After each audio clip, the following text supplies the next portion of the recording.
How to play warrior.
Yo, what's good, people? It's Crypto and Down, episode 93 on our channel, episode 7 on the Gentlemen of Crypto's channel. We've got some special guests with here on this Tuesday afternoon. Excited to get into some good conversations. We're going to run through the nomics.com market recap, touch on some top stories. But first, I'll pass over to Jams and then let our guests introduce themselves to y'all. What's up, Jams? How's it going?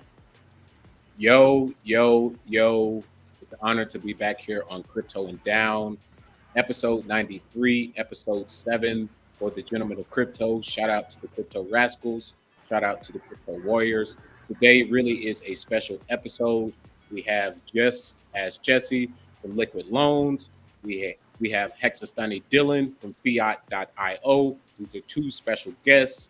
The Crypto Rascals may be familiar with Liquid Loans and Jesse, as he's been here a few times to talk about the PulseChain project that is coming. But this is Dylan's first time here at Crypto and Down, so Crypto Rascals, welcome him in the comment section.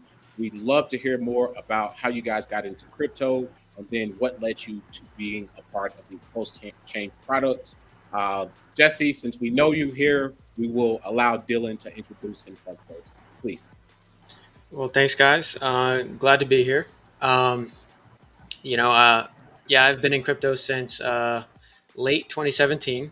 I actually watched Bitcoin top that night a couple days before Christmas. It was kind of that was my in, right? Watching the market go nuts and whatnot. I was hooked. Ever since then, been studying this shit day in and day out. I didn't buy the top. Just saying, throwing that out there, right? Good on you. Found Richard Hart through one of his famous interviews with Roger Ver, where Roger Ver flicks off Richard because he was going hard on Bitcoin Cash and everything, right?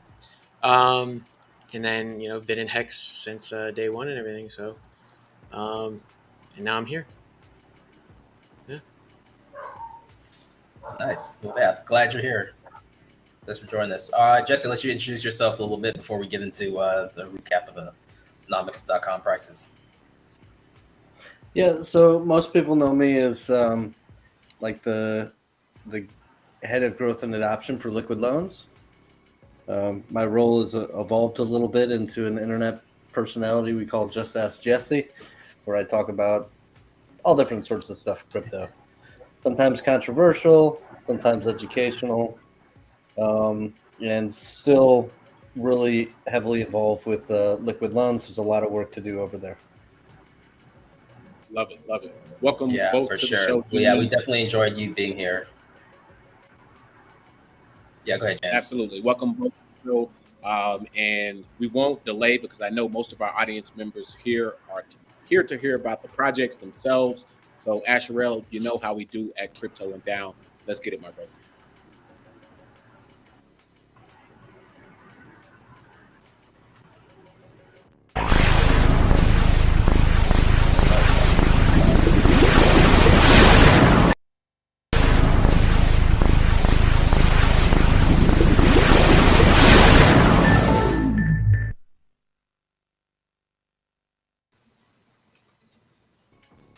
Nice.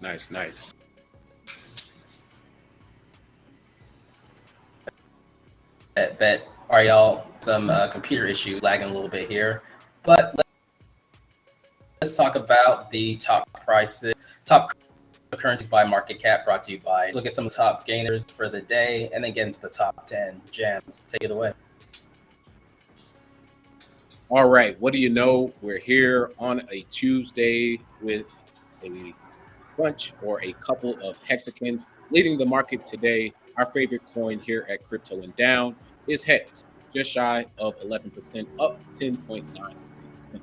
Number 2 is Chainlink, a ERC20. You will be receiving a copy of Chainlink on the PulseChain if you are a part of the Marines. Number 3, we have Arweave, up almost 8% today. Over the last few months, we have seen Arweave find itself in the top gainers multiple times. And then eCash.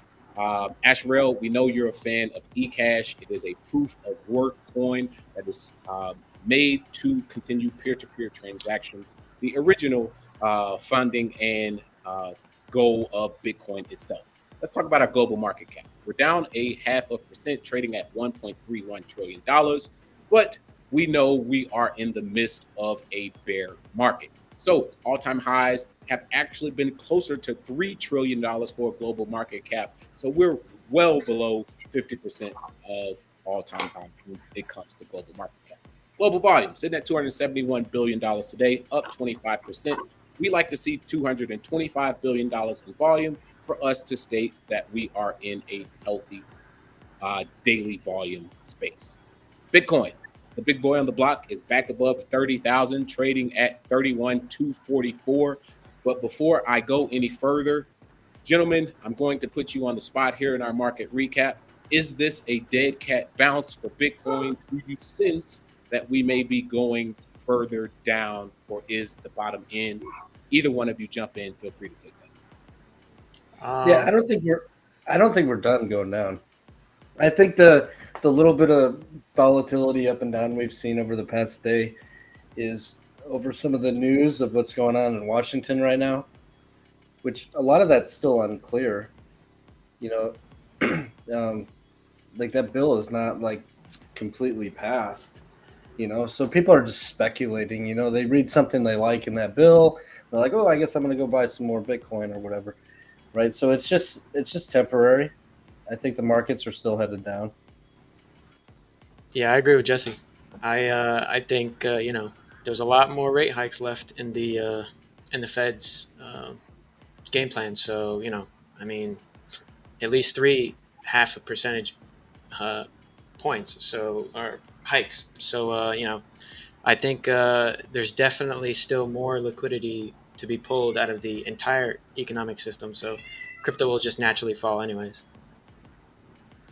Great analysis. Balance sheets have to fall.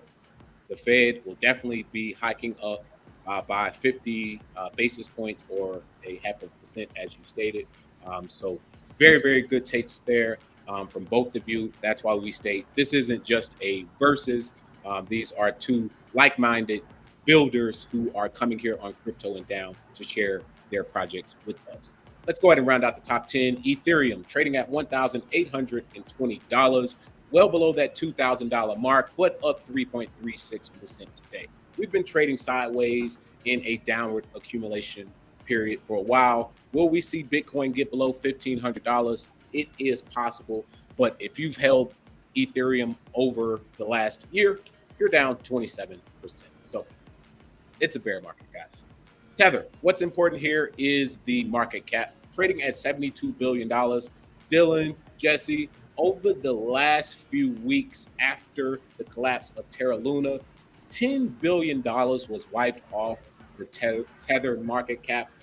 Price of stablecoins isn't important, but how much are they reporting on their balance sheets? USDC, $53 billion market cap, is up, trading sideways about $1 billion over the last month. BNB, we'll talk about them later in the show. A huge news day for BNB, CZ, and Binance Coin, trading at $291, up 1.3%. And Cardano, Charles Hoskinson and team trading at 61 cents today, up 5.15%. XRP still waiting on positive news from the SEC. Shout out to Brad Garlinghouse and the Ripple team, trading at 40 cents today, up 4.28%. And then BUSD, a new belonger in the top 10, having experienced some gains after the Terra Luna collapse, is trading at $18 billion. And then rounding out the top 10, you have Solana trading at $39, well below that all-time high around $200, down 2% today. If you are a venture capitalist, that is likely your favorite coin. Just a joke here from Crypto down. But Dogecoin, rounding out the top 10, trading at 8 cents per coin, up 1%. Elon Musk couldn't get you to $1. Hopefully he can get you to 10 cents. We will see in the future. Gentlemen, any thoughts on the top 10? I normally make our way down to Hex, but we've already talked about Hex as it did lead the market today. Any thoughts on the general health of the markets? Good analysis on the stable coins. Typically, what you'll see is as the value of any of the collateral falls. Now, in the cases you showed USDC, USDT, BUSD. So those would be like fiat backed. So if the market cap is shrinking, that literally means there's people flooding out of crypto. You see, Ethereum going down. Well, where's it going? It's flowing through probably into USDC and then back into fiat off of exchanges such as Coinbase. So you end up seeing Ethereum, collapse a bit. And you also see USDC and Tether and BUSD market cap start to shrink right along with it as all that money leaves the system. That's it, right on the head. That's why we like to look at the prices themselves, see if there's anything we can learn, help our crypto rascals and crypto warriors not just be price reflective, but understanding what that price reflects. So thank you for that input there, Jesse. That is our market recap today. And Asherelle, before I delay the show any further, what are the top stories for today, my brother? I'm glad you asked.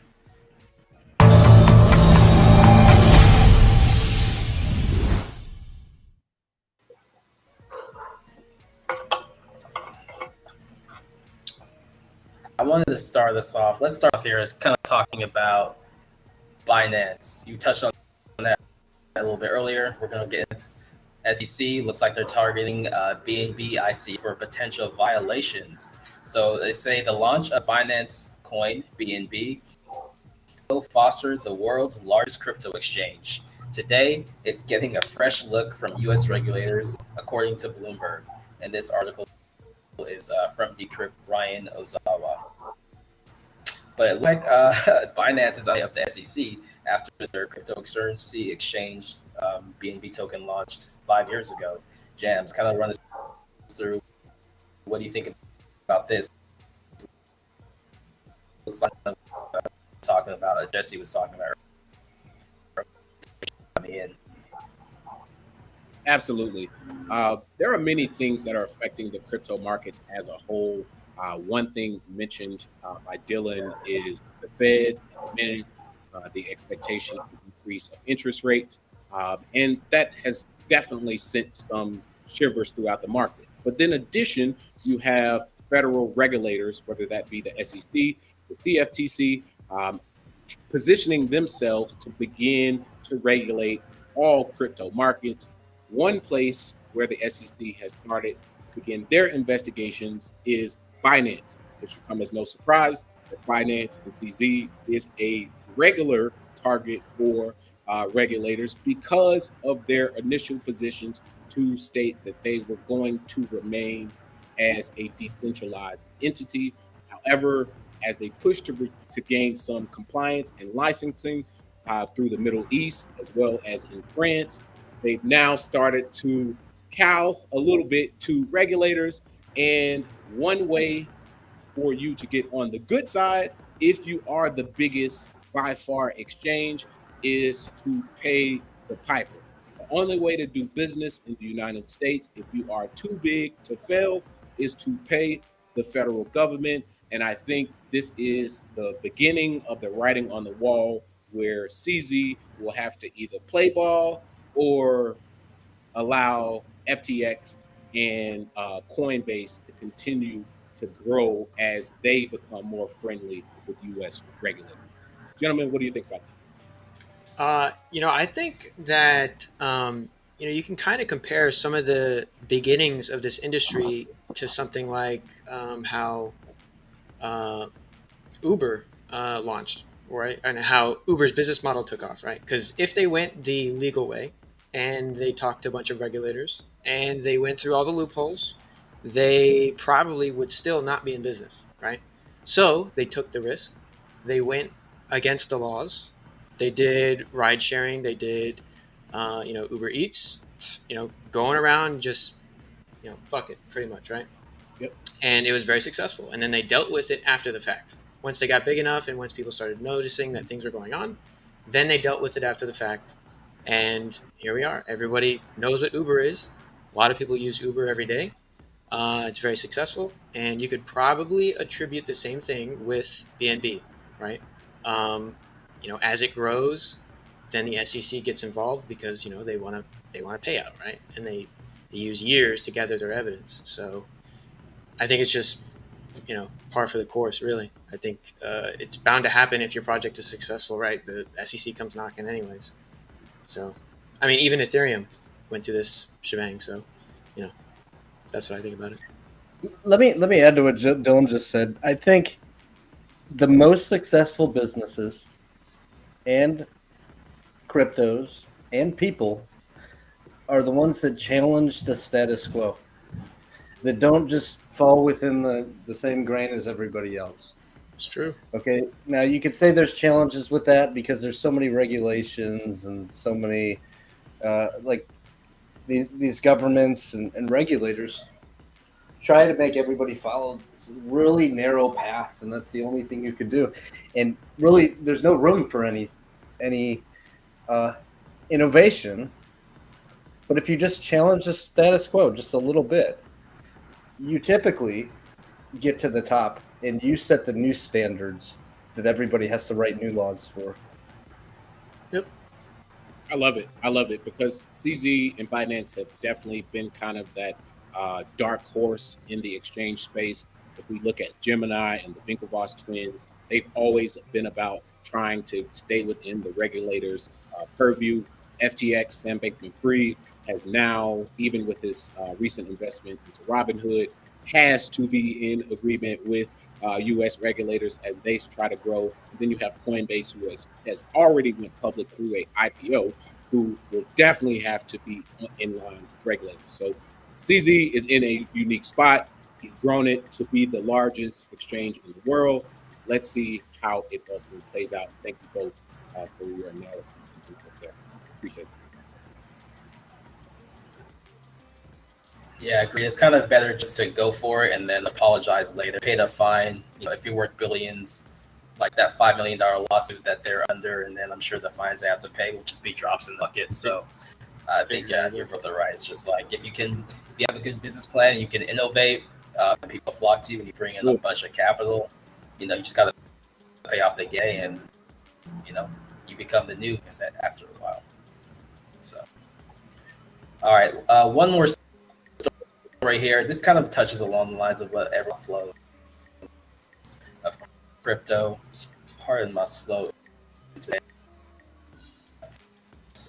Talking about weekly Bitcoin inflows totaled 126 million as institutions keep buying the dip. I wonder if Michael Saylor and that El Salvadorian president are still buying the dip, and they definitely bought the tops. But also they say for a 9 straight week, Ethereum-based funds saw outflow. You brought that up, Jesse, about the Ethereum dip, people going into the stable coins, and then from the stable coins, leaving the market, going into fiat. So not much really to talk about that high level things that we've already talked about, unless y'all have any comments about this.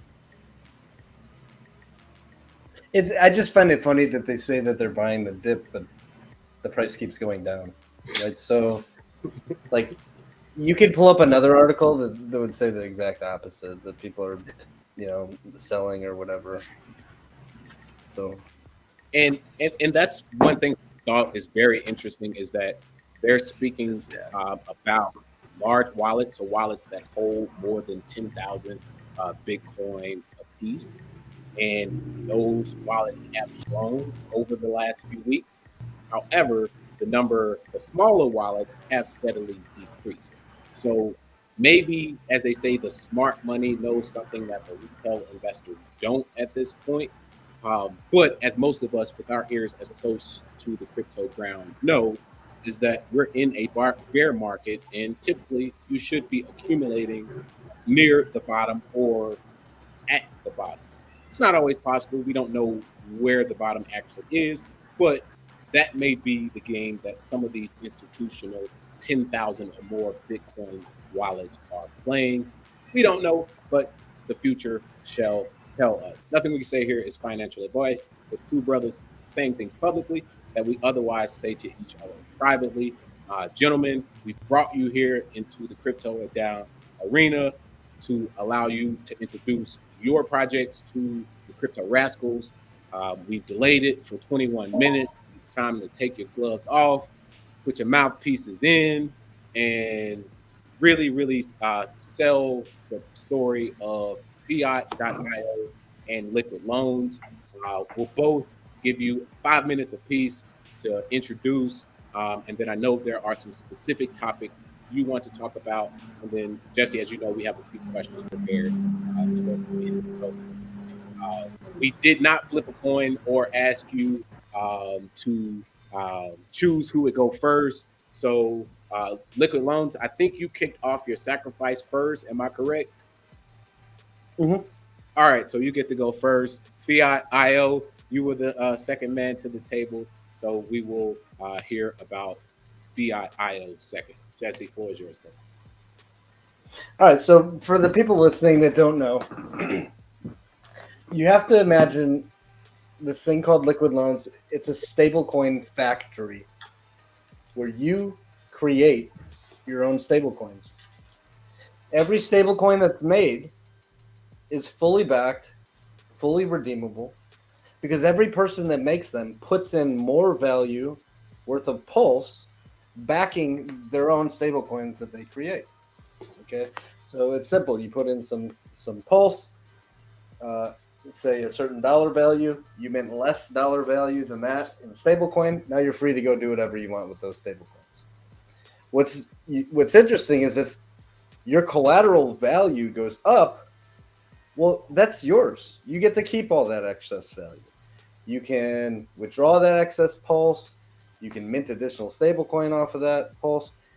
When you take a loan or you mint stablecoins, the amount of stablecoins that you minted doesn't change, even though the value of your pulse might go up or down. Okay, so it's simply a way to extract some value, hold on to your pulse, and mint your own loan. Now, there's other mechanisms inside the protocol that cover any liquidation events. You can participate in something called the stability pool, which you can just simply put some stable coins into this pool and earn a yield. You'll get paid in this thing called a loan token just for parking yourself in there. And in the event of any liquidations, you actually collect some of that. And then there's also a loan staking pool. So you take this thing called the loan token, you can go stake that, and you earn the fees in the protocol because everybody's got to pay a fee. On the way in, when you take a loan, there's a fee. On the way out, there's a fee. Those fees 100% go right back to the community of stakers.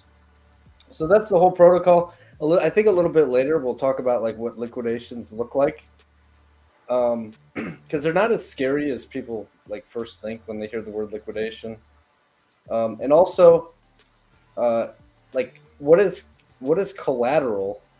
Like something that's over collateralized versus what you typically see on exchanges, like high leverage levering up of your position on an exchange, because there are big differences in liquid loans. And I'd also argue in something like fiat, you're actually protected by being, because you're over collateralized. So a liquidation works much more like a stop loss because you already got your value up front. Where on an exchange you like lose all your money, like all of it, right? We'll talk about that a little bit later. So there's a lot of cool things inside of liquid loans, but it's really just a stablecoin factory. I love the simplicity of breaking it down as a stablecoin factory. Dylan, floor is yours. Let's hear about fiat. Sure. Well, fiat, simply put, is like the bank of PulseChain, right? It is a fork of Aave, which just simply means that it's peer-to-peer lending for PulseChain. All your RH ecosystem coins. You'll be able to borrow from other people or post as collateral and allow other people to borrow from you, right? Trustlessly through a contract. And this code has been battle tested since 2017, actually. So, it's got $14 billion of total liquidity across 7 chains, and it's very essential for a lot of Ethereum whales. And when the fees were low, the little guys too. But anyways. But yeah, essentially, it has an APY that pays people that deposit their funds based on the amount of liquidity that's being borrowed. For each token, it's supply and demand based. So, as more people max out a pool, the higher the APY that the borrower and the depositor will pay and receive. And then, cool thing is, it's revenue sharing. So, a spread of that revenue that's paid between the borrowers and the depositors gets paid to the stakers, right? So, you could stake your fiat coins for however long, right? And every day, as time goes on, you would collect a variety of different coins that are being borrowed on the platform. So, the coin itself wouldn't inflate. It would just be a basket of coins. So you could get Hex, Pulse, PulseX, a stable coin, or stable coins, whichever's on the platform that people are borrowing at the time. So,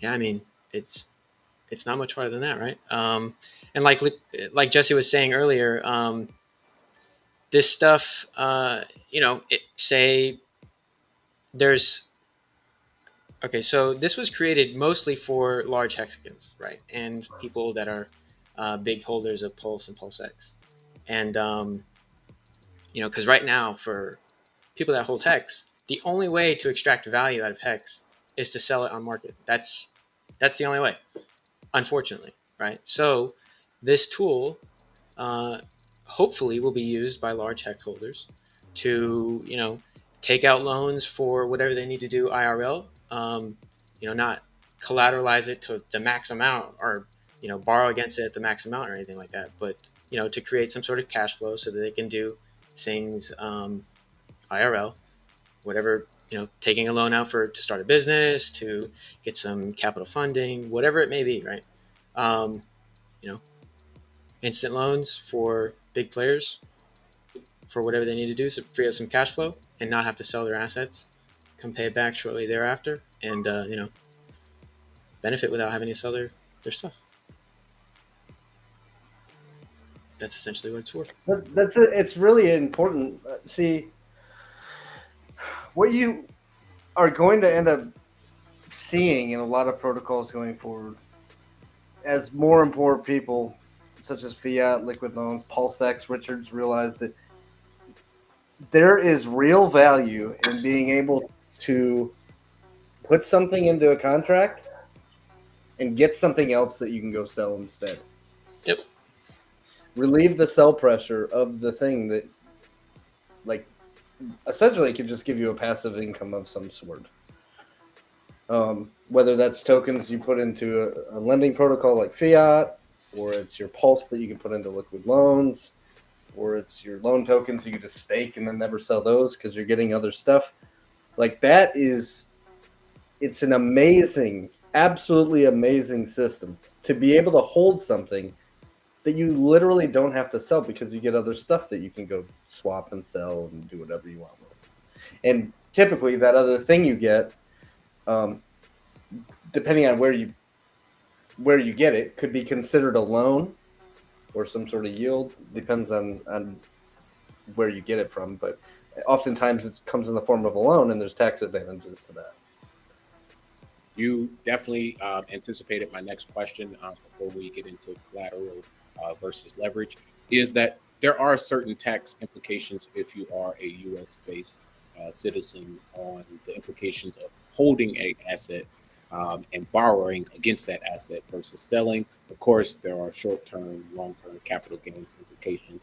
Always see a certified professional accountant.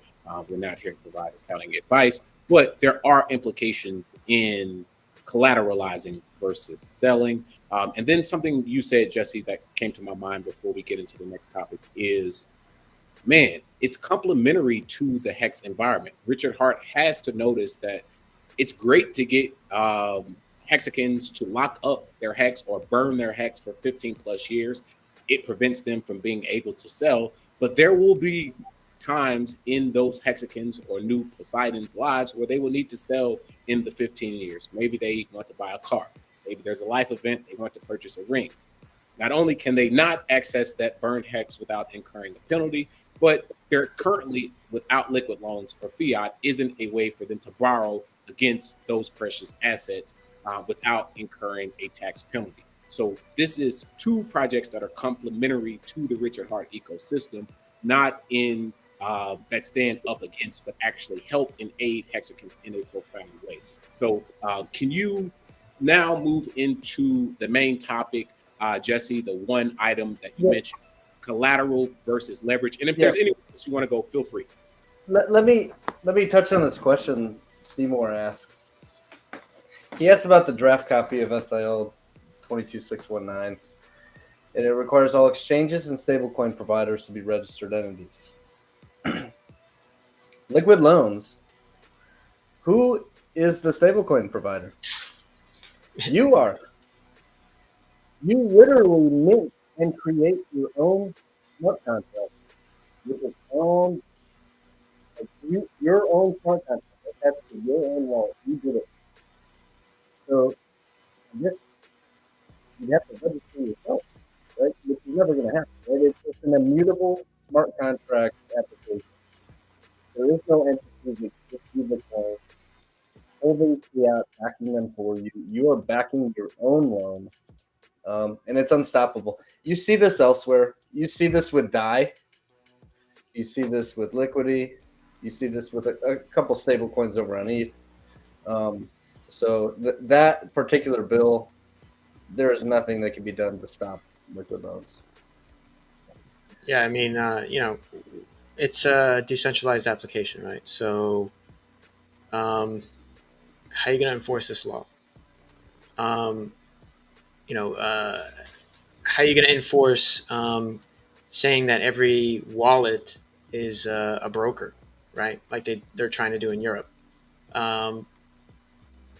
It's just good luck, right? Because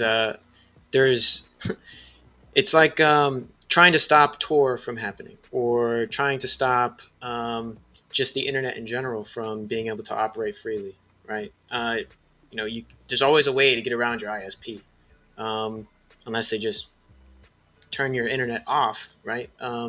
But as far as the stablecoin stuff, I mean, it's a decentralized smart contract. So as far as I know, it's immutable, right, Jesse? So there's literally no way to. There's nothing they can do. And then it's further than that too. Anybody can run a front end. We're not going to be the only entity that runs a front end. There's already several other entities that have said, hey, we're spooling one up. So like if you go look at Liquidity, they have like 80 some front ends. It's all around the globe.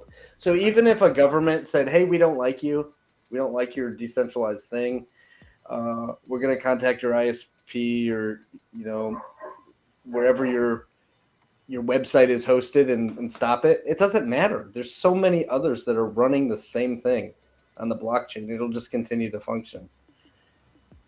Absolutely. And for Yeah. those who aren't aware, ISL 22619 is the bill that was proposed by Senator Cynthia Lummis and Kirkenbrand in the U.S. Senate to regulate cryptocurrencies, exchanges, DeFi, and DAOs. And the question was posed specifically about liquid loans. Would it be affected by this regulation? And just to recap for the crypto rascals, the answer is hell no. There are way too many different ways to access this particular app or application or platform on the blockchain with various front ends. So if one entity were to regulate, that would not prevent others from accessing. And I think a similar logic would apply to fiat as a fork of Aave. I mean, Aave has obviously withstood the length of time on the Ethereum blockchain, one of the largest DeFi protocols out there. So I think the same logic would apply, and I'm sure you gentlemen would probably agree with me there. Jesse, the main topic tonight was collateral versus leverage. Can we draw a distinguishing line between collateral versus leverage? What distinguishes liquid loans from fiat? What makes you similar? Do you guys plan on interacting, building on top of one another, allowing economic power to stay within the PulseChain? Let's flush those topics out for the crypto rascals and warriors. Well, Jams or Asher, have you ever leverage traded on a futures market like on Binance or KuCoin or something? Yes.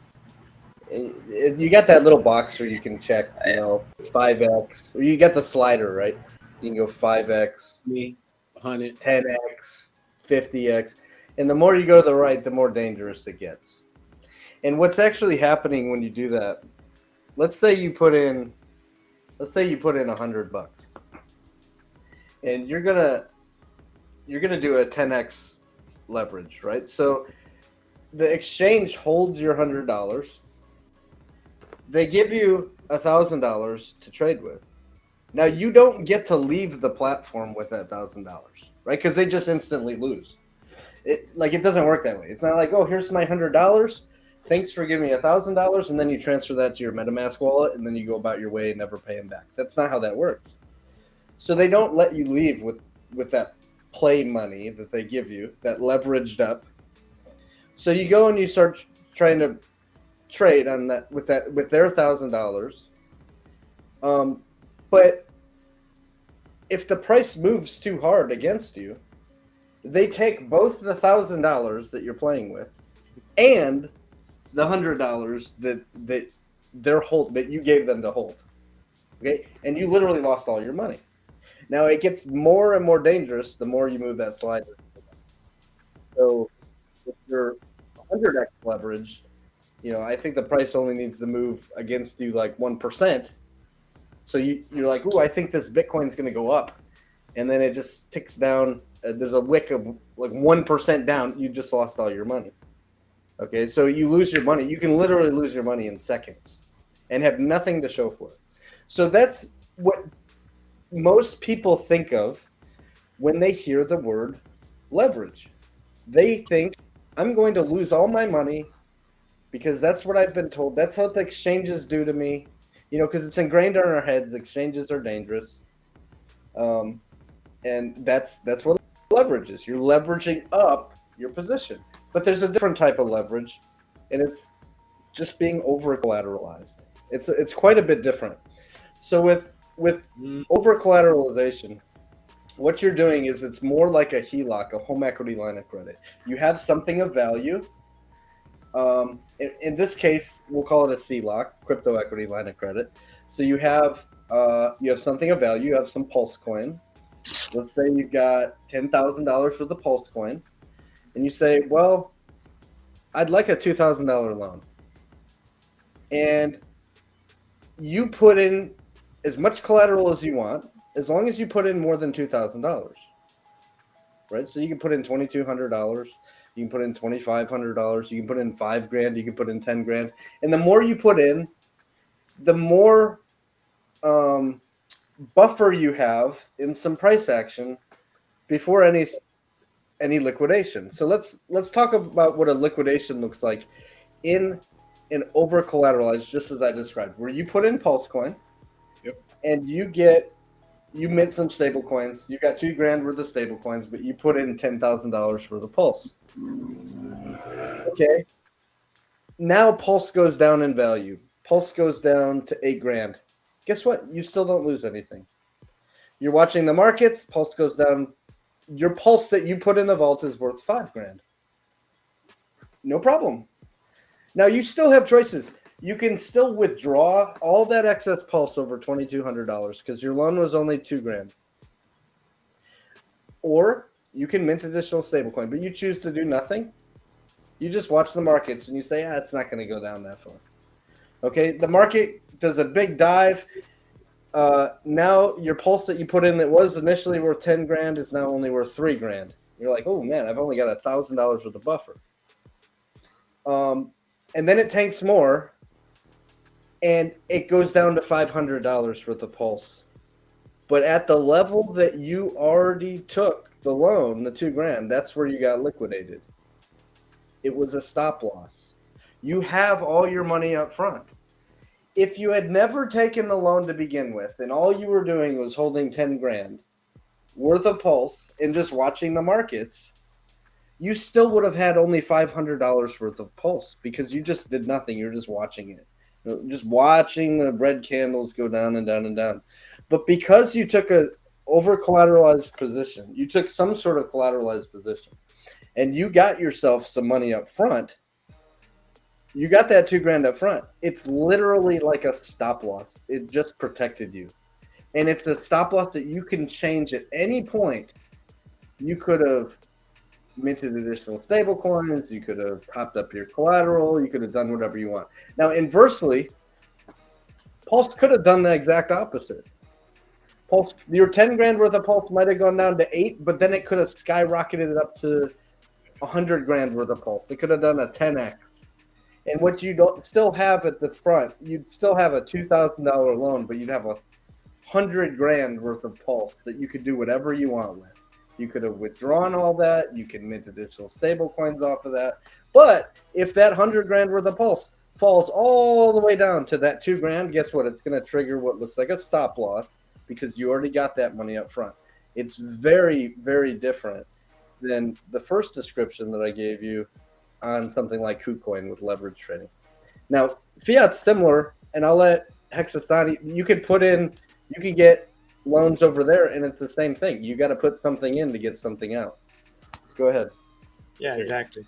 They work in very similar ways, right? So if you want any sort of, I guess I would call it hedging, right? So if, say, you had exposure to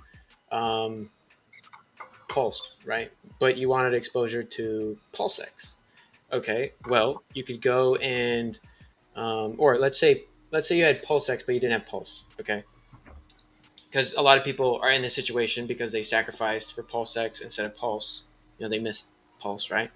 So let's say you deposit all your Pulse, okay, or your PulseX, and you go and borrow a stable coin, and then you go and buy it on market, right? And now you can go buy Pulse on market, right? And then you have essentially hedged your position. You are now exposed to both Pulse and PulseX without having to sell your PulseX. If the market fluctuates, like Jesse had said earlier with the liquid loans situation, similar thing can happen if your PulseX bag starts to fall and you already took a loan out. Relative to that USD value that you took, you would start to get liquidated until your health factor went back to 1. That's how we calculate the difference between whether you're over collateralized or under collateralized, right? I think in liquid loans, it's just percentages. It's based on higher percent is better, lower percent is bad. In our system, it's just health factor. So it's the same way. There's just point 0.00 and instead of 100%, it's just 1.00. That's when you get liquidated, right?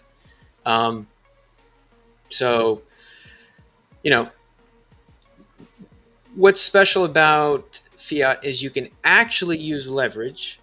However, I highly suggest not doing that, where you can use a flash loan to increase your leveraged amount. It's very complex. Essentially, you would take flash loan an asset, deposit into fiat, and then take out a loan, take the derivative that you get for depositing the asset, go buy back what you used to make the flash loan, right? And then you post your collateral. And it essentially would allow you to leverage up 3 to 4 to 5 times to do a margin position. But if the market moves against you, you will get liquidated much faster, because now it's just like the exchange, right? So now your position is acting like it's this big, but in reality, you only have this much to play with, right? You only have this much room to mess around with. And if the market moves, if you're 5x, the market moves 20% against you, you get liquidated, right? So you probably don't want to do that unless you know something is going on with the market. But essentially, you would really want to use this stuff to just hedge your positions without having to sell your assets or freeing up cash flow, right? You really don't want to use this stuff for anything else because the market is just it's volatile, right? It's crypto. This shit goes up and down like crazy every day. I mean, the other day, Bitcoin went down from what was it? Went from Bitcoin, we were up just above 32,000, almost touching 33, down to like 28. Yeah, and I mean, the other day on May 9th, it went from 34,000 down to 30 or 29. Like, 11% drop. And then 2 days after that, 6.5%, from not even counting the wicks, right? The wicks, It was even more. It was around 12. This shit is extremely volatile, right? So, you could use the fiat platform to be a stop loss like liquid loans, but there's different amount of collateralization you can use against other assets. So, for instance, let's say you went on testnet and you tried to borrow against Hex. You would only be able to borrow 65% of the value of the Hex that you deposited because, based off of the daily fluctuations, the amount of volume that's traded, and the amount of actual liquidity that exists for that asset is much less than something like Pulse. And, Pulse, you can borrow like 85% against your Pulse. Okay. And these things are determined by the governance tokens or the governance keys that the devs have, right? So the devs, they're quantitative guys. They work professionally in legacy finance, and they adjust or they manage the risk of each asset, right? So they're going to be extremely conservative about this stuff, so that there's no issues like, for instance, on one of these Aave forks or one of these projects that weren't that successful. They had something where there was a crypto that they listed that kind of blew up in their face, and they borrowed a bunch of the tokens on there, right? And couldn't pay back. They just they just loaned out a bunch of tokens, right? And they didn't pay back, and they can't liquidate them because there's no liquidity, right? So this shit isn't going to have just random shitcoins on it, right? It's going to have premium assets, things that you can depend on, have thick liquidity pools and things like that. So as time goes on, you'll probably see more coins get into the ecosystem that you'll be able to play with like this. Like how there is with Aave, right? When it first started, there was only things like the blue chips, Bitcoin, Ethereum, things like that. But I'm interested on if Jesse has thought about going over Ethereum, if that's possible. I guess it's not because it's just Pulse that you would use to loan this stuff. Yeah, Or for for- liquid loans. Yeah, Yeah. See- We sure have, right? So, first and foremost, we want to see Pulse launch. Breaking It news. gets- Breaking news. It gets harder and harder to contain ourselves yeah. as we wait for Richard to launch Pulse, right? Because it's actually pretty easy to launch on other chains because the infrastructure is already there. The oracles are already there. The subgraphs are already there. Like, there's already thick liquidity pools for Ethereum. If we went to Phantom Chain, there's already thick liquidity pools for FTM coin. Like, everything's ready to go, right? So, like, it's a simple front end modification and then launching of the code, and it's like we're ready to go. But that's not, that's not the narrative we gave the community, right? This is for Pulse initially, but that doesn't mean that we won't be on other chains later. There's unique things that we can do later on as this launches on other blockchains, so that USDL becomes dominant across all these chains. Let's just brainstorm for a second. And of course, none of this is set in stone, but we've brainstormed this quite a bit. We're speculating, right? We're having fun. Speculation. So imagine if you went to Phantom Chain and USDL was created off of FTM coin the same way. Liquid loans over there, everything the same, but the underlying collateral was Phantom. Okay? And that produced in that stablecoin factory and the liquid loans over there, it produced USDL. Same ticker symbol and everything.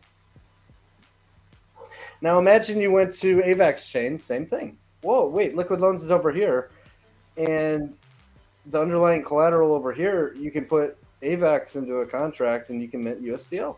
Interesting. And you can do that on any blockchain you want to, because that's where it's launched.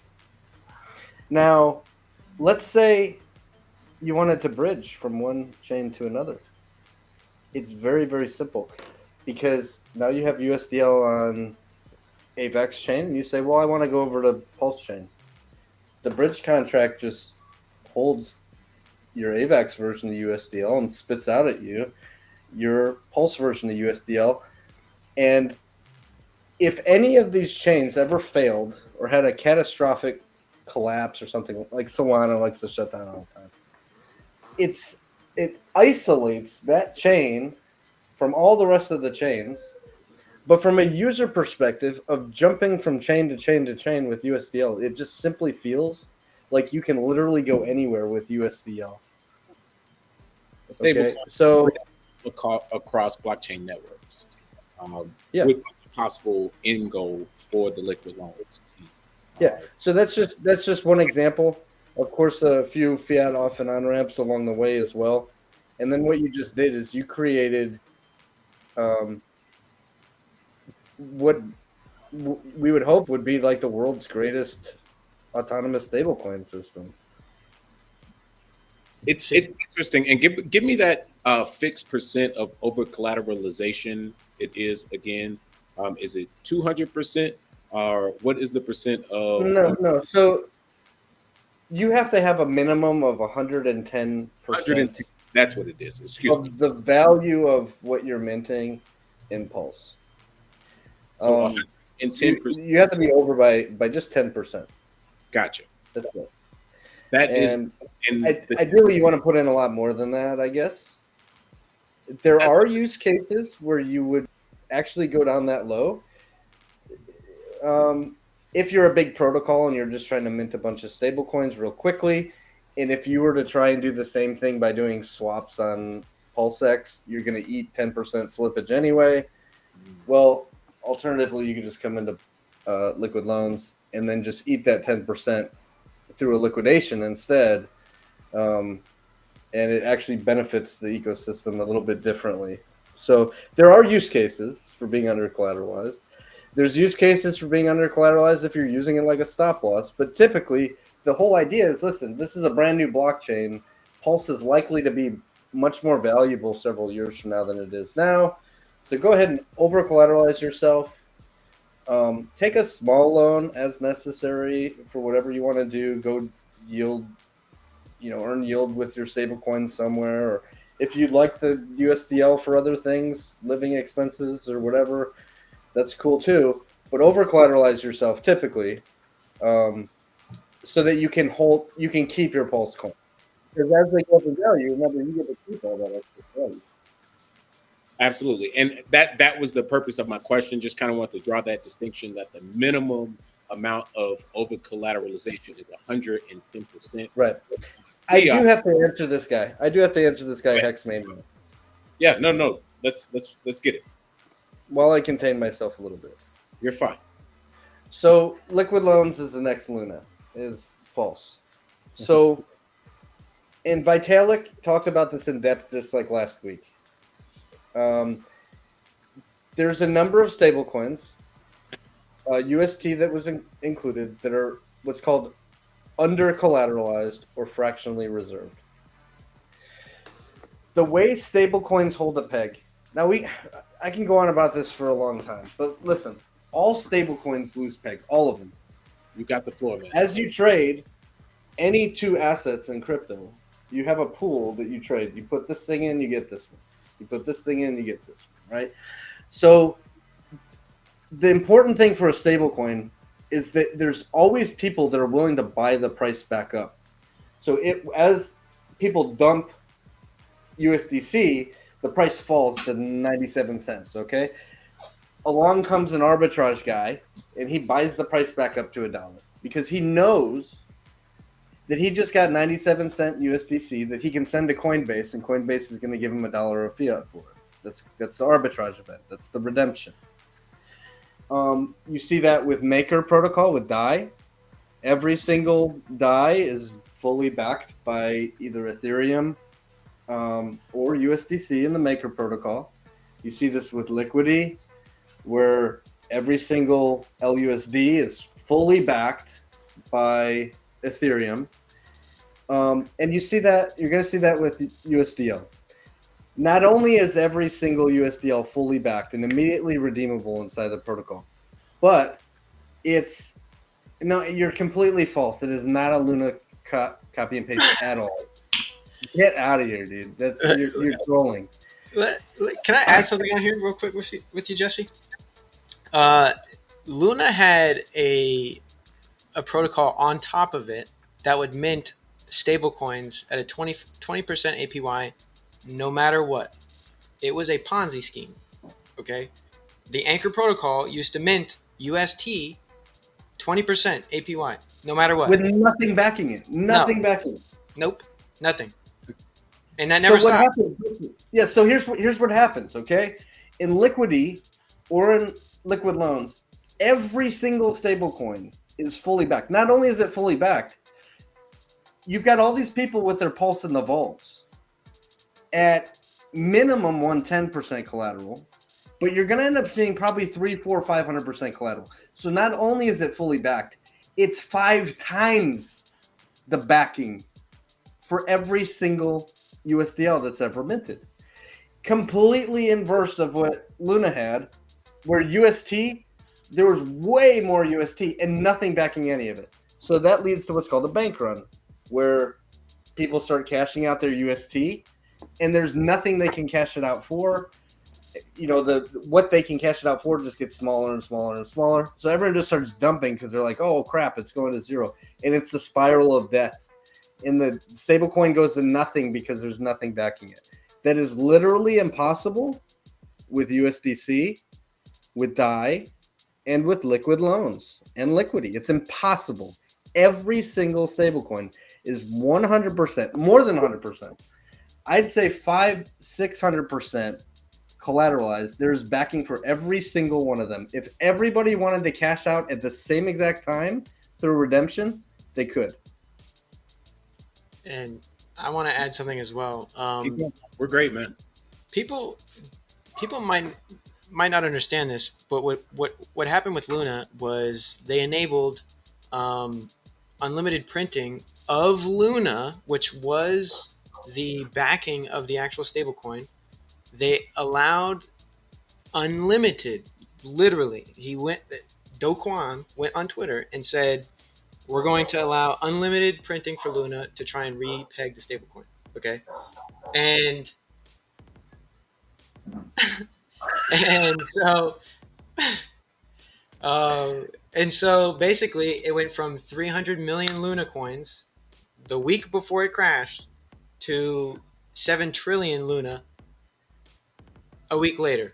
It hyperinflated to try and repeg the stablecoin, which all they were doing was just selling Luna to people that kept buying it, right? Yeah. And it never worked. It made the problem worse, and Yeah, they're trying to solve the problem, but they're making it worse while they're solving it. It didn't make any sense. It was yeah. That's why they had to fork it, because they fucked up, right? So it was a Ponzi scheme, and then it hyperinflated. Those things, it's impossible with liquid loans. So relax. And this guy's just trolling. yeah, Because listen, fiat. Now he says fiat. Yeah, I would say, man. Listen, you're looking at two of the greatest protocols on Ethereum. yep. I say Aave, Aave is successful. Absolutely. He thinks that fiat is a fork of Luna and not Aave. Obviously, this guy's trolling. But I do want to keep us on track. I have a couple questions. I know Asherelle has some thoughts. We're about an hour in. How are you guys feeling? Do you want to take a quick break before we jump into our next segment? Let's just check. All right, we'll take a quick break. Good. We'll jump into our next segment. 1 second. All right.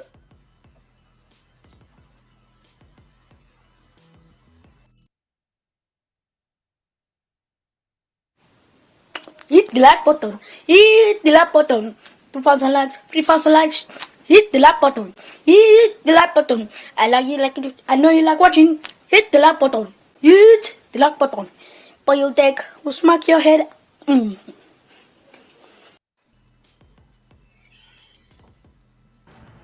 Yeah, just a quick second. All right, we're back. Sorry, y'all. I got my internet's been all whacked today, so I make choppy and stuff might be slow. But yeah, take it away. Oh, you're all good, Asherelle. We're holding it down. Conversation's going well. Appreciate you for being the master in charge, as always. My next slate of questions actually center some of the comments I've seen. Phiat.io, I'll start with you. About the team itself, you say that comes from the traditional finance world. Are these hexagons? I know you're a day one hexagon. Give us a little bit about the team, the background, what gives us confidence that they will be able to execute successfully based on their history. So I joined them as a marketer, right, to just talk to you guys and be, the outreach basically for the team. Okay. Legally, they're not able to be doxxed publicly, but they are to me, right? So I know who they are, I know where they live, et cetera, we're good, right? So if anything happens, we can all go and find them, right? Down in Australia, okay? So that's why I'm here. I'm fully doxxed. Everybody that went to Miami for any of the meetups, Orlando, or they went on the Miami cruise for the yacht thing, right? I was there. I hung out with all those guys. Fantastic time. Went to Vegas, hung out with a bunch of different OGs over there. So, a lot of people know who I am. My reputation is on the line for these guys. And, so they very much appreciate it. So, yeah, I am the guy that will chase them down, right? Going down to the land down under. And then with Motley as well, he'll join me. So, but yeah, that's why I'm here. That's why I'm doing outreach. But as far as if they're Hex OGs, yes. The guy that come up with all this stuff, Buck Phiat now, otherwise known as. He is an Aussie Hex. He has the arsenal and the helicopters to go find these motherfuckers. Okay, let me tell you. But yeah. So Buck has been around since day one as well. There is I don't think any of the logs are there from early days of Hex.com chat, but he was around. He was otherwise known as Cunning Stunt. So That was his old handle. But yeah, he's been around in the community since day one. He bought when it was less than a Satoshi. He bought Hex when it was less than a Satoshi. So that's pretty cool. I never bought Hex that low, right? So he may be more OG than I am, perhaps you could say. But anyways, I've known Buck for I would say talking to him almost every day for the past year, I would say. So I speak with him all the time. He's a great guy. Jesse knows him. He speaks with him all the time as well. Alex from Hedron. We all kind of have our little side chats that we congregate in and everything. So Awesome. Yep. Awesome. And Jess, similar question to you. What about the team over at Liquid Loans? What makes us feel confident that we can believe in the team, whether they're doxed or not? You don't have to, because it's immutable code. True. Like seriously. So like, are we hexagons? Yeah, we're hexagons. I have a lot of hex. Christian has a lot of hex. Dave's got a lot of hex. Abra's got a lot of hex. But it's really not irrelevant, or it's irrelevant because the protocol doesn't have a lot to do. It doesn't have anything to do with hex, unless you choose to take a loan out against your Pulse and then buy the hex pips with your USDL, right? Which people end up doing. Other than that, like, we're releasing content almost every single day. We're interviewing people all over the community. SAC balances will be out. I thought they were going to be out today, so it could be any day. Like, could be the next few hours or next day or two. At any moment now, the SAC balances will be out for everybody. For people who are curious, why that takes so long? There are some people just screw up, right? People send stuff from exchanges, and somebody sent something from like Arbitrum Network. Like, who does that, right? So, like, you find all this stuff and like these weird coins and then you got to determine, do they have liquidity? Okay, they have liquidity. What was the price on the day that they sacrificed? And like, you try and help these people. The entities working on this are trying to help all these people, because you don't want to see them get screwed because they made a mistake. Surely they didn't send that stuff on purpose. So that stuff takes time. Yeah. And then there's some weird stuff too. Imagine if people sent on accident from an exchange. Imagine 10 people sending from Binance on accident. And because Binance has hot wallets, it looks like it all came from the same wallet. Yeah. But it's actually 10 different people that you're trying to help. And then because it all came from the same wallet, the bigger pays better bonus is calculating wrong because it's all like calculating. So then you got to like when people are like, "Oh, it should be quick." No, you saw what happened with Richard. He great point. The balance came out and they changed every single day because they were working through all these same exact issues. We're doing the same exact issues. We're just choosing to fix everything first and then release it. Does that make sense? That's a great point. I mean, I don't think many people have really thought about what are the steps of producing a sacrifice balance Excel spreadsheet. There were multiple versions on the dropdown from both the PulseX and PulseChain sacrifice, but each one of these individual PulseChain projects has to do this as well. So thank you for explaining that to the Crypto Rascals. Yep. There's going to be some cool stuff coming out. Of course, the front end, Fiat's already got theirs out. We're going to have our front end soon, maybe another week or two. When I play with it, I say, hey, this thing's awesome. It's done. It's ready to go. But there's all these, like, you've got these security guys that like dig through everything. Like, they're looking at every single tiny bit of it.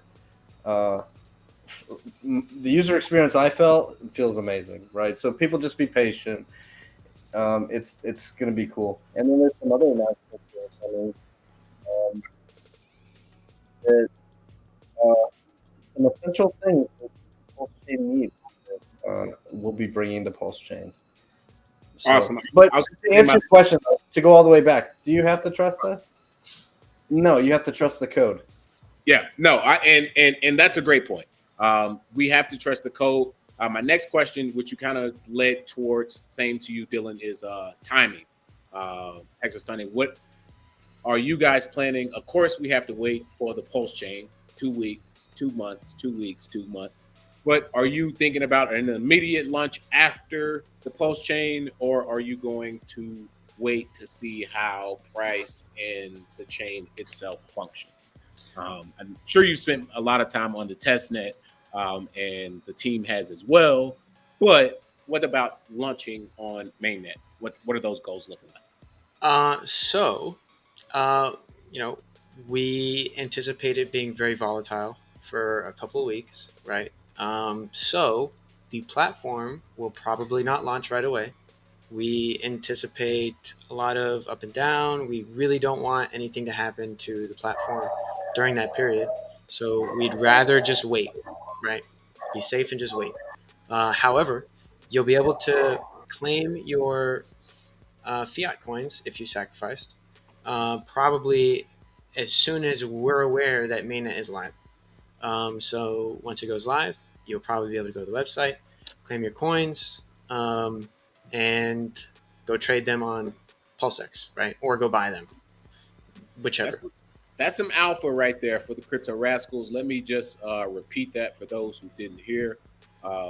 Potentially after the launch of mainnet of the PulseChain, you may be able to go claim your fiat tokens and then utilize those tokens in the PulseX, which is the fork of Uniswap, the exchange on the PulseChain, and swap that into PulseChain if you missed that particular sacrifice, so on and so forth.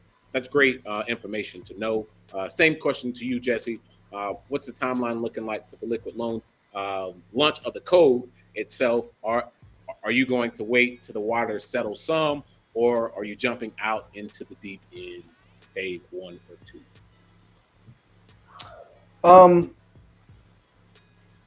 It's going to be at least 30 days, I'd say. Love it. Yeah, the first week is going to be insane. People are going to be dumping PRC20s for Pulse and dumping PulseX for Pulse and dumping. As those gains up, you'll see a big red wick down, and people are dumping back for whatever they can get back through a bridge. It's going to be insane. It's going to be so volatile. It makes no sense to launch a stablecoin protocol, stablecoin factory, right at the beginning. Okay, so we're going to get through some of that. There's some things that have to get spooled up as far as oracles and such. You'll see some of that get spooled up in the first week. We'll have more announcements about that later. But there's some infrastructure that has to be created and built and launched in the first week or so on PulseChain, and then that also gets us through some of that volatility, and then we can launch. Awesome. Follow-up question to you, Jesse. I was reading that the liquid loans will be a validator on the PulseChain. Is that correct? We are. So we already are. Yep. So there will be a ability to not only stake the loan token, but actually stake the Pulse token by delegating to you as a validator. Is that correct? Correct. Right. So it's important that we support PulseChain, right? So PulseChain can't exist without validators to process all the transactions. So we have the infrastructure, we've got the techs. Like we said, let's do this. Even if like the profits aren't even that great at the beginning, it's important. People have to do it, and big entities have to do that. They have like teams that can keep these things running, right? So we decided to do that, and then of course anybody can participate. They can delegate. Toss your Pulse coins in there. It's your keys, your coins. There's no risk of loss or anything like that. It's literally only gains if you're a delegator as you earn a portion of all the fees that come through PulseChain. I love it. As I think about the game theory, kind of moving to that portion of the conversation. What about the early days, first 30 days, as you mentioned? What do you do? And I think one of the simplest things is finding who you're going to delegate to if you do have a bag of pulse. Obviously, this isn't a zero sum game, so you can obviously make multiple decisions. But one thing potentially I wanted to expose the crypto rascals to is delegating to something such as liquid loans, as they do have the team and infrastructure, as you mentioned, to potentially support the blockchain, PulseChain itself. So great information there. All right, Dylan, one last question before I go back to Asherelle. What do you think will make fiat successful on the PulseChain versus other projects that we've heard of? What makes fiat stand out and different? Well, it depends on what you're looking at, right? If there was competition in the diverse lending space, we could probably look at it and be like, hey, yeah, this is our competition. But as far as right now, the only downfall we have is if PulseChain is a flop, or if there's some 0-day unforeseen bug that's existed in Aave since inception, right? So those are probably the risks that you would be incurring. I think that the same thing with liquid loans. I mean, these guys, they're forking liquidity, right? Adding their own little tweaks in here and there. But essentially, right, it just boils down to if PulseChain is successful, will it be successful on PulseChain? I got one more follow up if you don't mind. Sure. Yes, I agree with you wholeheartedly that PulseChain has to be successful for both of your projects to be successful. I think that's a given. What prevents, let's say PulseChain is extremely successful? What prevents the Aave team from saying, you know what, let's launch over on the PulseChain? Or what prevents Liquidity, Jesse, from saying, hey, we see the success of liquid loans. PulseChain is booming. Gas fees are still astronomical on the Ethereum chain. Richard Hart is now a trillionaire. Hexagons are, twerking all over Instagram. What prevents those teams from saying, you know what, we'll launch on the PulseChain and try to compete with you guys? So as far as Aave goes, there's 7 other chains where they've been forked before. 7 different times that they've been forked on different networks. So I don't think something different will happen here. And if that does happen, and PulseChain is wildly successful, we will have already cornered the market anyways for the main users of Pulse. The biggest people in Pulse will already know that both liquid loans and fiat already exist. We have already cornered the market. And I think with liquid loans, they're already bigger than liquidity anyways in regards to community. So Yeah. they're, 10 times. what are they going to do? 10 right? times bigger. Yeah. So that's an interesting question. I'll put a little spin on it. I'll start by saying, yeah, our user count and our user base is already 10 times bigger. They're aware of us. We've talked to them on a number of occasions. They have no intention on coming over. It's not because they don't like PulseChain. They're super busy over on ETH. They're trying to make that successful. They're doing all their partnerships, and there's all sorts of entities spooling up new automatic front ends that do this and that and stuff over there. So they're just busy. All right. So they literally have no time to focus on PulseChain.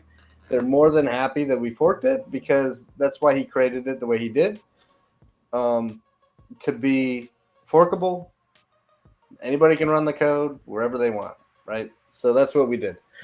Now, it begs the question, though, if another entity wanted to create a stablecoin on PulseChain, you can name that entity whatever you want. Let's brainstorm this for a second. One way would be fiat-backed, with a central entity like banking partners and stuff. There's a ton of paperwork that goes into that, and a ton of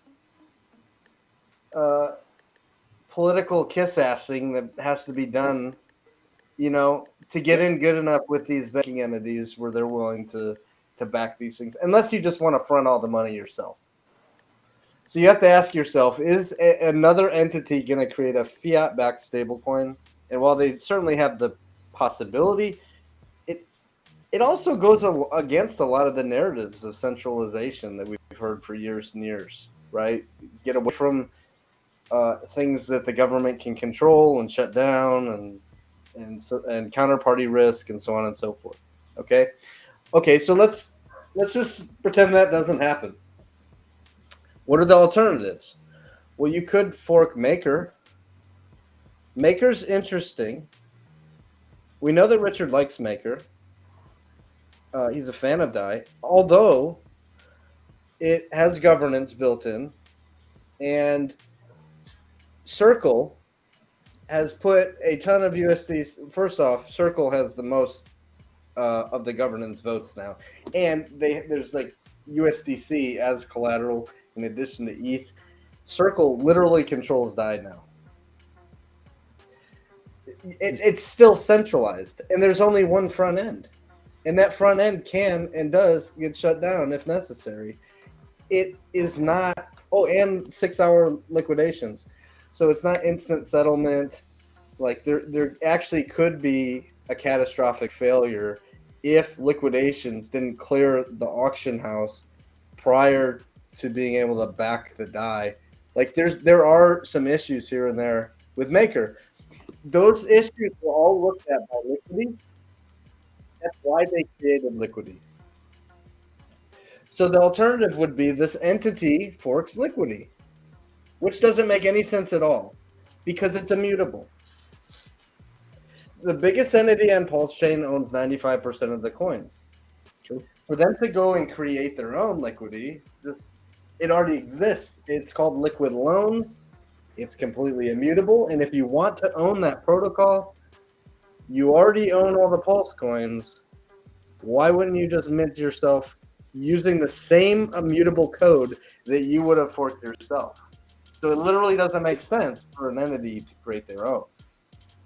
I love both of your answers. I mean, the first answer about having, first mover advantage, being the well-known name on the block, and then also just the sheer size of the liquid loans community, having the backing that it does in the PulseChain community already. Because I'll be honest, hadn't heard of Liquidity until Liquid Loans. So maybe even though you're not first, you're still going to be the more well-known brand in the market and across the blockchain. So great answers from you both. Asherel, brother, I know we've been going a little bit. You got any questions for our two guests here today?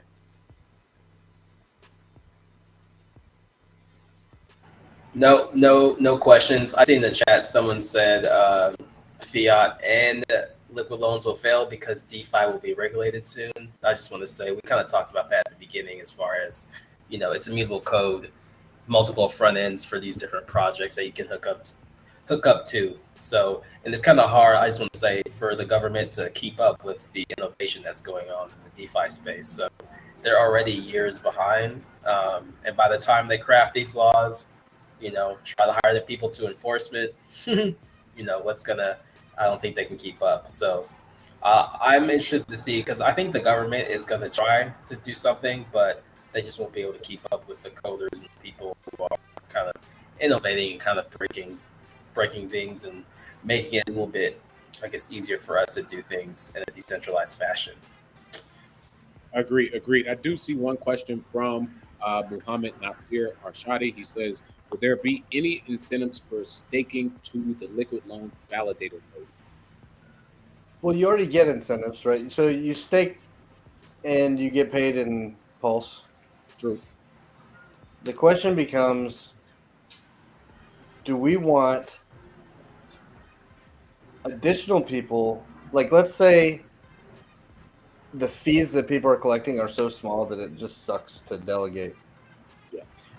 What we don't want to see is like people just don't delegate because they're like, oh man, it's not the return's only 1%. I can go and do something else and get 40% or 50%, right? So there are things that protocols could do if you are also a validator. So, Liquid Loans is running a validator. There's other things like Mintra that are running a validator.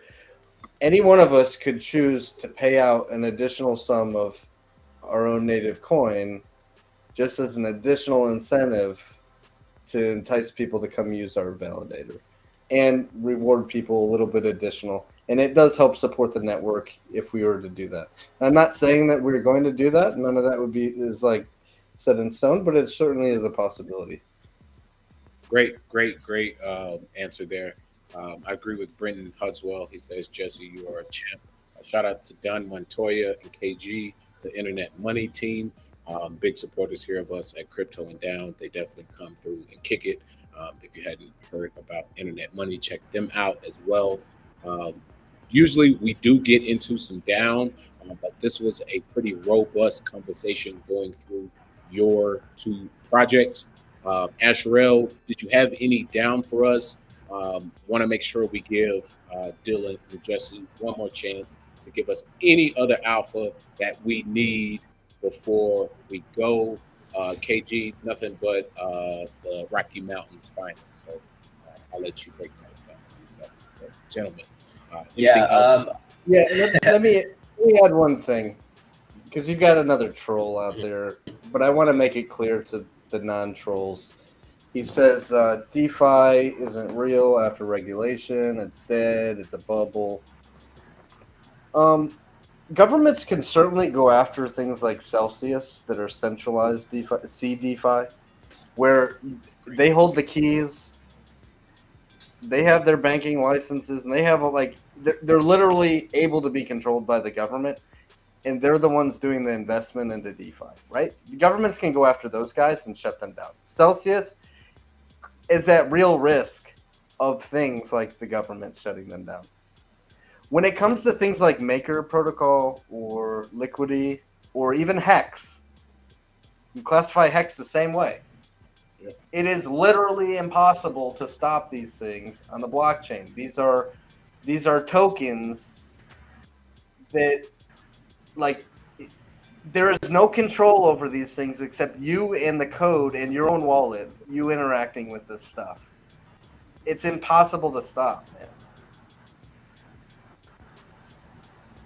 Yeah, I love that you just made that distinction point, that this is immutable code. It's hard to actually stop it itself. Asherelle, go ahead, brother. Sorry. No, I was going to say, I call him my Bitcoin sensei, but one of the things he says is protocols over platforms as moving into the future in that economy, because if you're using a platform, that's just an endpoint for the government or business to either censor you, regulate you, and plenty of attack on that end. But I think we're moving to a future where it's like, yeah, we'll probably be having to utilize different protocols in any type of sense, whether it's through social media, where you manage your money, trying to do things through cryptocurrency. So I think we're moving into a world where we can see the governments around the world are starting to censor people, coming after people, kicking them off the internet. So, the people who are coding, creating these different protocols that we can interact with and kind of build communities around, to trade value back and forth with each other, that's going to be the key as we're moving forward. And it's like, it's crypto for a reason. So it's going to be crypto, people who are into crypto doing these different things, interacting with different protocols, who are going to be the ones kind of leading the future as far as, trying to be free from the authoritarian control, that grid that's kind of being placed down worldwide. So I don't have any down to get into, Jams. I was going to show that video of that orangutan snatching that dude up, but I exited out of it. I did want to shout out to everybody on the Gentlemen of Crypto's channel watching us, Jump Out Girls, David Lee, Real Talk. Real Talk says, is it too late to jump into the Hex project to receive max ROI? And to that I say, it's not too late. Scoop you up some Hex and you can stake it for 15 years or 555. So it's not too late to jump into Hex as well. The code still works the same way today as it did. Code still works. Oh, sorry, brother. I was just going to say that the Hex code still works the same way today as it did 2 2.5 years ago when Dylan first started, when Jesse first got into the community, when I first got in, when he first got in. That's the thing about immutable code. If you're only thinking about the gains and not just the continued functionality of the tech itself, if something works, it works. Don't have to actually guess it, second guess it, or triple guess it. I believe in fiat. I believe in liquid loans. I know you guys are doing the real thing. I did want to piggyback on that comment. Shout out to the audience over at the Gentlemen of Crypto Warriors. We definitely appreciate you holding it down.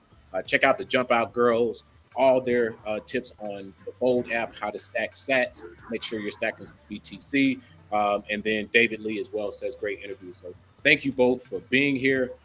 We'll let you guys have the last words before we go. Jesse, Dylan, thank you guys for coming through. We appreciate it. Of course. Yeah.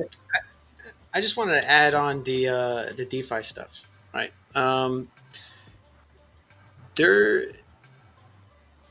There's really no way for you to enforce any sort of regulation that goes on in the DeFi space anyways.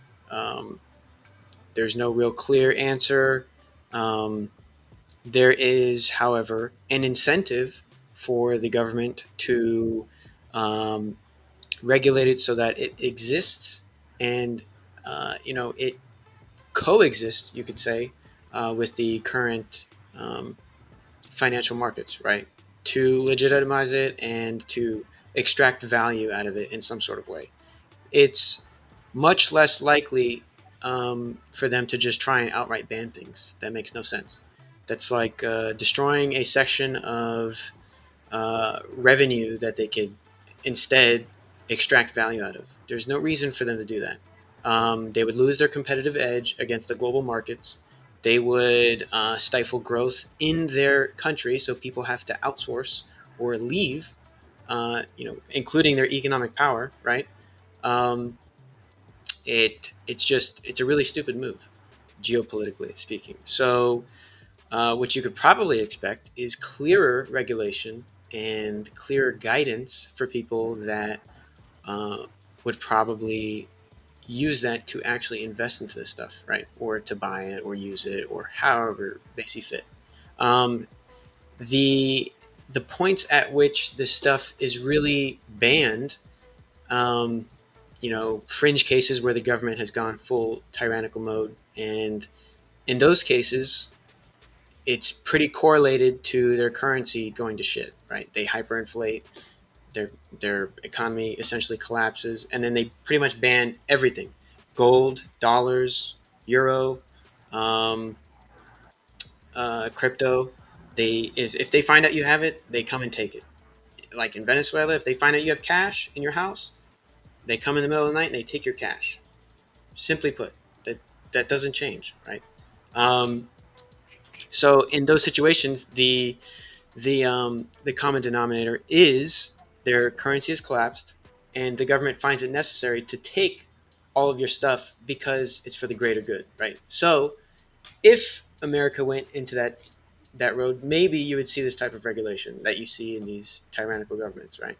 But other than that, I mean, it'd be much more valuable for them to just allow it to exist and feed off of it, right?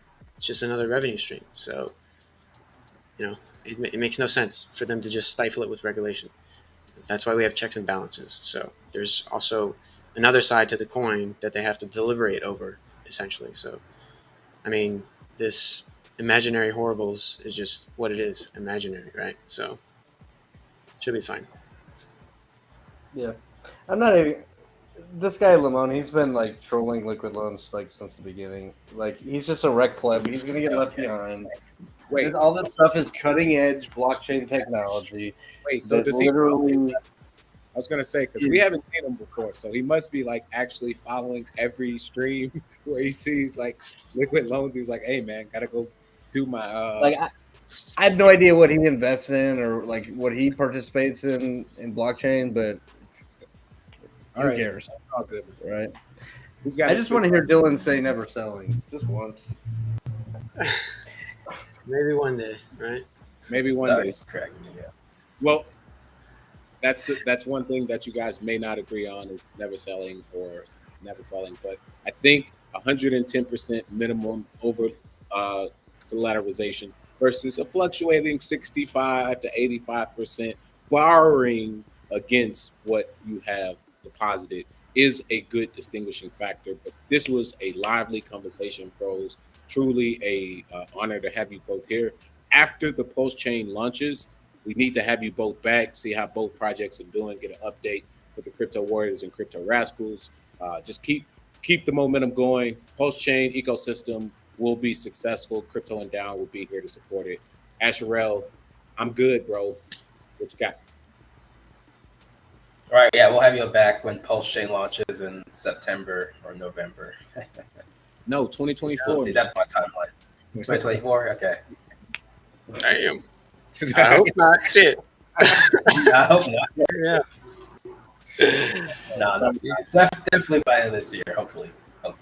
Yeah. Great to have you all. Yeah. I was like, what do y'all? I mean, I guess that would be my one question. Quickly, do you have any idea of like a gut feeling? I'm thinking like maybe September, October. I was going over that with a friend. I was like, oh, that's what I think. But because I'm like, it takes a while to go through the code. And you got to make sure everything's right. Like I'd rather have it outright than have anything broken. But you're on the spot. We need to know the Crypto Rascals and Crypto Warriors as the marketing leads for the respective fiat and liquid loans. The non-political correct answer. This is live, direct, uncut. When is the PulseChain coming? No clue, right? We have no idea either. Yeah. No idea. I think if you really wanted to know and you wanted to have a little bit of an edge, you could probably ask a validator. That would probably be your earliest indicator on whether or not we're launching or not. I think that might be your time to know. All right, Jesse, launching. Yeah, right. Yeah, give us Jesse. Right? Jesse got the Stone Cold. He's a great poker player, man. Love it. So All right. there's two narratives in the community. Now, Richard has very clearly said on streams numerous times that he's not timing the market. Yes. That it's clearly good to launch in a bear, but you don't have to launch at the bottom of a bear, and it's really hard to time the bottom of a bear. And getting to market earlier is better. So when it's ready, he'll launch. When it's done, when the code's good and ready, then he'll go. But what you also see is a huge portion of the community who says, "Oh, I don't believe that. He's timing the market," and like they spread that word all over the place that he's timing the market, even though it's the exact opposite of what he's told everybody. So, does it really matter? Like when it's done, there's nothing we can do to control when he launches it. Yeah. When the button is pressed, that's when we go live. Soon, very soon. Hopefully, it's before the second coming, because I would hate to like get my PulseChain tokens trying to be on the main net. The skies open up and it's like, fuck, I've been waiting all this time and I finally get it. Like, Jesus, you're back. Like, come on, man. You could have gave me 2 weeks with this. I'm just kidding, man. Glad we had to have this conversation. Go ahead. Yeah, I think in the meantime, everybody should get familiar with testnet. Everybody should go on there and trade like a degenerate with your fake money on PulseX, right? Go on there, explore, do everything you got to do, right? When Liquid Loans has its front end out, go on there, deposit your Pulse, go loan out USDL, play with the stability token, right? You can go right now, go on fiat. Like today, for instance, I shorted Hex today on testnet, right? And it just so happened that Hex dropped 85% today. Before I shorted, I shorted at $4, right? And it went down to 80 cents. And, I made out like a bandit, right? And so now I'm long on Hex on testnet. I longed at $1, right? With a couple million Hex. And so now it's going back up, right? So, go play on testnet. Go have fun. These coins, they mean nothing, right? It's just... Yeah, it is fun. I do the same thing. Listen, Liquid Loans front end is going to be out shortly. PulseX is fun to play around with. It is fun to play around with fiat. PulseX, the yield on PulseX and some of those farming pools, like go be a liquidity provider and then take those tokens, stake them into a farming pool, and you get like 200%. It's insane. Yeah. And it's just play money. But the more you're familiar with it, the quicker your fingers are when it comes down to mainnet. Yep. Practice makes perfect. That's a bit of alpha right there for the Crypto Warriors and Crypto Rascals directly from Exostani. And just the pitfalls, you switch your name, man. Just ask Jesse now. We love it. Open invitation, Asherelle. Consensus this weekend down in Texas. Are you going to pull up for Crypto and Down? Let the people at Consensus know where to find you. Either one of you guys down in Texas for Consensus this weekend? I'm not down there. I may go stand outside and maybe see if I can spot anybody I know. Maybe I'll run into Bitcoin's Day. Tickets are a little bit out of my price range, but we could have wrote those off potentially. But yeah, we'll not be making it to Consensus this year. But maybe I'll hang out outside some of the events. I was gonna say $2,500 to rub elbows. No, just meet me at the bar. I'll buy you at least a like shot or 20K. two. Yeah, right. Come on, man. I was gonna say we definitely can have a good time. But thank you guys for coming. Any last words before we go? Take it easy. Thanks for having me. Good.